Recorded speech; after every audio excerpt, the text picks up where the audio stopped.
Hi and welcome back. So in the last video, we created a product. I showed you how you can create a product on your Shopify store. In this video, I just want to give you some tips on how you can write your product descriptions. So the first thing in creating your product descriptions, you need to aim towards trust. That means that your product descriptions should elicit trust.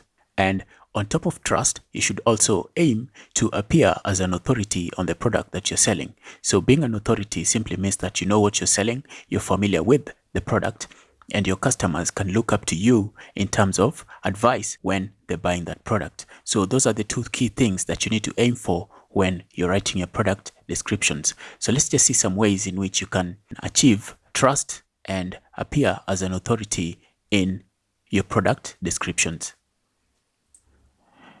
So most importantly, before you even start to write the product description, ensure that you have ample time to write the product descriptions.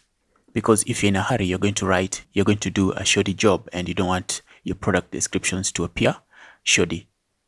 So ensure you have enough time before you begin the process of coming up with the product descriptions. And when you're writing the product description, ensure that you grab attention. So the first thing, this grabbing attention, it's what you'll come across. Most people call it the hook. So you need to hook the customer as soon as they come in.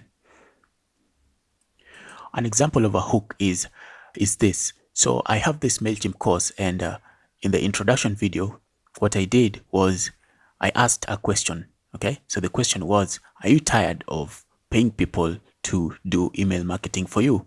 If that's the case, then you're going to learn how to do your own email marketing using MailChimp. So that's something that you can consider a hook.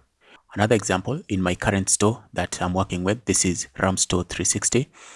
If I was writing a product description following these rules, I would start by saying that, is your computer slow? And have you checked your task manager to see that your computer memory is the cause of the sluggishness in your PC? If that's the case, then you'll need to buy additional RAM to add to your computer, or you'll need to buy a larger RAM to add to your computer. So that's something that you can consider a hook. So whatever you're selling, just ensure that you start by at least addressing a problem in form of a question.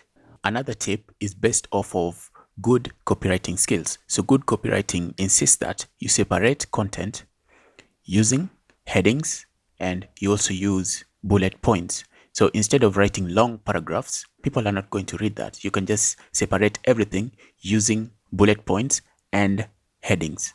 You'll have to give information about the product, like how to use the product, any special settings that you need for the product, and all of this you can divide them using headings, and then you just give bullet points for the different points that you want to make about that product. So if you're saying how to take care of the product, just put them in form of bullet points. How to set up the product, put them in form of bullet points. And each of those different headings will help the user or the customer just go through the product and see that it aligns with what they're looking for. So separate items with headings and bullet points, like you just telling them that you'll just be telling them what the product is made of, what materials are used for making the product, how to take care of the product. These can be some of your headings. Like also you can add what the shipment contains.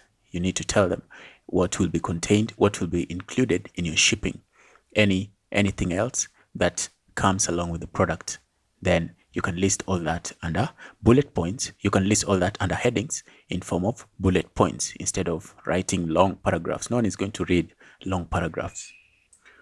You can also use images to illustrate how the product is being used. Most people probably don't want to read, so they'll just want to go through the images and see how to use the product. Take different images for the product just so that they can get an idea of exactly how the product looks like and how it can be used. So make sure you use lightweight images. That's very important. You don't want your product page to load slow. If it loads slow, then it's probably going to rank low on search engines, because Google is very concerned about speed on your web pages. So if you're going to use images, make sure that they're lightweight images. There are various tools that you can use online to optimize your images. Just go to Google and search for image optimization. You'll find various tools that you can use. Of course, once you've written your description, you'll want to tell people to take an action, and you can actually do this call to action during the description. Within the description, you can do it many times. You don't have to do it once. Like once you've written a few descriptions about the product, you can say something like, buy it right now and you'll get it within a week. It will be shipped to you within the next 3 days. Buy it now before the stock runs out. There are only a few left in stock, so buy yours today and it will be shipped to you within the next 2 days. That is scarcity, telling them to buy now because the shipment is running low, and you can use that in your product descriptions. So telling the customer in the description that there is only a limited number of stock, that is scarcity. And you can also introduce scarcity using discount and time. So you can say something like, in the next 48 hours, the product will be discounted at this price. After that, the price goes up. So that's also a form of scarcity. And you can also show social proof in your product description. So social proof is just letting people know that they're not alone in using the product. You can show social proof using reviews and testimonials. So when you send out the product to your customers and they receive them successfully, you can ask them for testimonials, and you can just put those on your descriptions as well.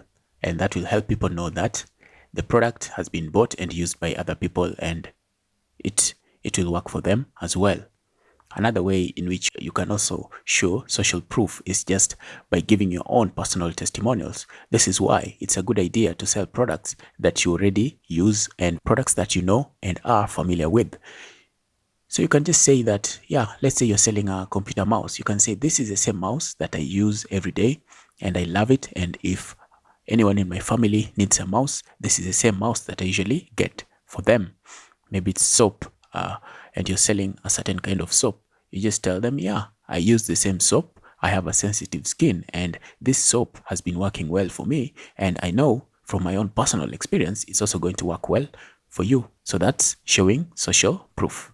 And then just in summing up, make sure that you anticipate all your customers' questions and you answer them.